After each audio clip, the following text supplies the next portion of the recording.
Hey, what's up? How's it going, guys? So I'm in a new location, and oh, look at that backdrop there. That is so convenient that that was framed that way. This is just me hanging out casually in my house, and it happens to be displayed like this. Okay, maybe I put it together. So what? What of it? So how's it going? Good, good, good. Excellent, excellent. Um, I was going to go through some of my comments, but there's actually quite a few, so I'm going to try and skim through some of them. Sorry if I missed it, but there's so many. I'll probably just spend 10 minutes doing that, and I guess that's fine, but you know, I'll give it a quick shot. So, so Bradley News 11 asked about the physical. Hey, Bradley, how's it going? The physical cartridge releases we'd mentioned back in the past. And the short version of that is yes, that can still happen potentially. We're chatting actually with a couple of different publishers, which is great. Yeah, so when I have more news on that, I'll let you know. But yeah, it's still a possibility, still up in the air, which is good. And we definitely have some interested publishers. So yay, awesome possum. Um, I think there's a question about. I think Jimmy Duckegg actually had a number of questions. Let's jump to him real quick. Actually, you know what? Before that, Bo Fable or Bo Phobal, Fable, Phobal, Bo Phobal, Bo Phobal. That sounds fun. I like that. Phobal, Phobal. Asked about Touch the Goat. It doesn't have an Apple device, so asked if it was going to be maybe a 3DS game. And short version of that is probably no, due to the controls. I think it would look really neat on the 3DS. I think it'd be a good visual fit, but you know, it's designed as a touch diagonal swipe. So the only two ways you could do that on the 3DS is either you swipe on the bottom screen and see the gameplay happening on the bottom or the top, which is okay, not ideal because you kind of, I don't know, it's either not using the whole screen. Well, either way, it's not using the whole. Well, I guess it would be if you did that. You're either removed from the action with your swiping and it's happening on the top, or it's happening on the bottom and you're just using the top for a pretty picture or something. Either way, it's not ideal. And if you did then use buttons instead, diagonals just kind of suck, you know, on D-pads and circle pads and stuff. It just doesn't feel good, so the control wouldn't be great. And I don't think you could say, okay, well, press down to go diagonal down right, because that's, yeah. You know, it's just, yeah, it's not a clean port, mainly because of the controls, which is a real bummer. So anyway, so there's that. So Jimmy Duckegg, who's done a really great video let's play of MUDs and maybe something else, but I think definitely MUDs in the past, which was really cool.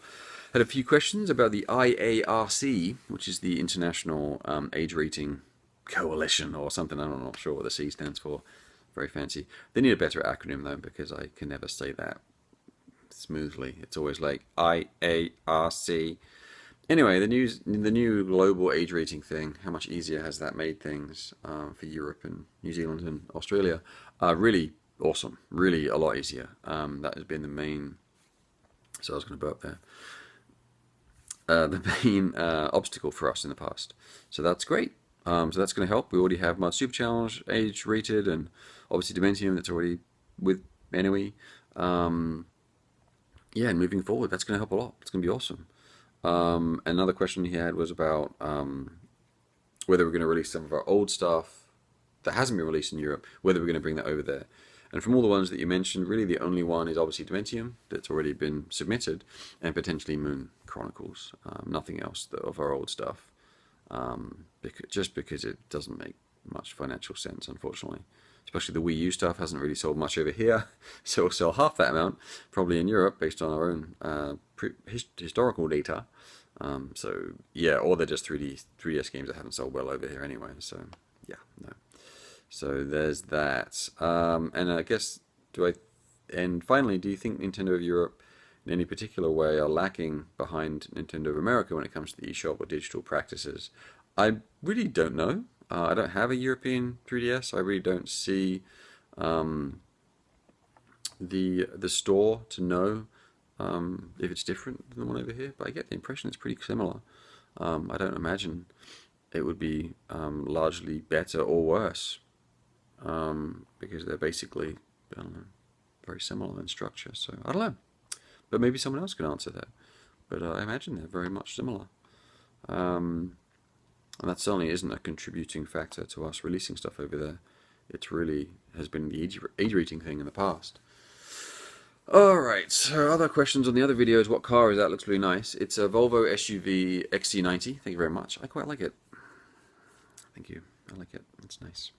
Where do we hold meetings? Usually virtually on AIM and Skype and stuff like that. We actually physically meet up very occasionally, not often at all. But when we do, it's a nice treat. And usually there's a physical reason for it, like it's a dev kit being passed to someone or whatever. But it doesn't happen very often. How much time? I've got 5 minutes. I've done 5 minutes, so I'll go through a few more before I start waffling about something else. Philip Elder, who's an awesome guy. We chat a lot on Twitter and stuff like that. Was talking about. Oh, sorry. The question was from Aaron Knight, who's also an awesome guy who we chat a lot with on. I chat a lot with on Twitter. But Philip or Phil, who actually is near the Austin area, I believe, or maybe Dallas. We chat with a lot, asking. Oh, well, thank you. He's just saying that he really appreciates the behind-the-scenes stuff, and thank you, man. I do too. I'm a fan of it as well. So that's why I'm doing it, because I appreciate it when I see it from other people. I definitely should have called the last video Random Tacos. Jay Barker 1983 said. I agree. Any news on Dementium 2 Remastered? We're working on it. Hoping to wrap it up this month, early next. Get it submitted. Boyakasha. And that'll be one where we probably do try to submit simultaneously. I don't know if I've done the age rating for that yet in Europe, but I bet I have. Yeah, I think I have actually. It's so easy. I don't even have a memory of it. It's so effortless now. I'm like, did I do that? I don't know. There's no feeling of pain for me to remember that. So I think it's done already because it was so much of a pleasure to do so, which is great. Maybe for the next Waffle, do an office tour. There's not really much of an office tour. I mean, I'm in my house, and my official office, which I sometimes, well, I haven't worked in for a long time, is an absolute mess. I need to fix it. It's full of boxes from dev kits and junk and crap, and it's awful, and I need to clean it. And so actually I've been using my laptop and just plonking myself at various places around the house. So there's no office tour per se. So, yeah. Not sure if it's, oh, so that was from Venom Spiders, the office tour, and Lucas Dodson asked about Dementium 2, and yes. And yeah. And then Nintendo Guy 19, I'm not sure if you announced this or not, but is Treasure going to be co-op? If so, will it be online? Yes, it is 2-player, simultaneously co-op, local only, not online, because online is a freaking nightmare and we're not going to touch it. You know, that's not the only reason, but it's a huge reason. But another huge, equally as large, if not bigger reason, is really the game's designed about sitting next to your friend, or your enemy, I guess, but really sitting next to your friend and enjoying that experience, playing the game. I'm pointing over there because my TV's over there, sorry. But I'm on a couch, that's why I'm saying. So sitting next to a friend, playing on the TV, and communicating and having fun and stuff, that's really what it's about. So online, I think you lose that, and it's a huge hassle to support that online thing, and I don't think the online experience is as good. So I wouldn't really even want to encourage it anyway. So there you go. I mean, some games totally make sense, but this game, no. It'll be local only. So there you go. So there's that. So what else am I working on? So I've actually been playing through Muds on the mobile, just trying to get through all of that to make sure it all works, not it doesn't break and stuff. So that's good. I think I've actually got the end cinema pieces done for Mud Super Challenge, which is great. That has been something I've been not wanting to do for a long time, just because it's really time consuming. It just takes days to create those assets, because I have the meteorite and then something happens to it and then this happens and then that and then it does that, and it's just stuff I have to draw on it, and it's just time consuming, and it's hard to go, okay, yeah, I'm going to spend days working on this. But I have, which is great, and I feel pretty good about it. I like it. It looks nice.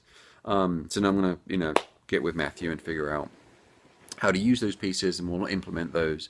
So we're trying to get that done now, get that sequence figured out, get it timed out, get it working in the game, and then we'll make a movie of that and then send that to Troop, so then he can create music that syncs up with that. So that's why we're really trying to get that wrapped up first. And then I'm going to jump back and finish up the secret characters, do the artwork for them, which is really a process of really reskinning Max essentially. You know, kind of doing a redesign of